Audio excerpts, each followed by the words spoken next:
دوستو، تاریخ انسانیت کے بہترین لوگوں پر ایک کتاب لکھی گئی۔ اس کتاب کا نام تھا دا 100 most influential people in the history, انسانی تاریخ۔ اس میں حضور پاک صلی اللہ علیہ وآلہ وسلم کا نام سب سے اوپر رکھا گیا تھا۔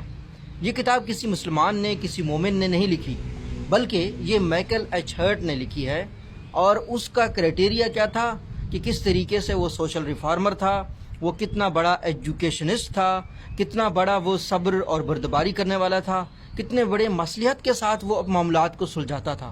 تو تاریخ انسانیت کے مائیکل ایچ ہرٹ کے مطابق سب سے انفلوئنشل شخصیت حضور پاک صلی اللہ علیہ وآلہ وسلم ہے۔ ہمارے لیے یہ بڑے رول ماڈل ہیں، جو ہمارے لیے تو بڑے رول ماڈل ہیں ہی، ہمارے ایمان کا حصہ ہے، لیکن یہ ان لوگوں کے لیے بھی حضور پاک صلی اللہ علیہ وآلہ وسلم رول ماڈل ہیں جو غیر مسلم ہیں۔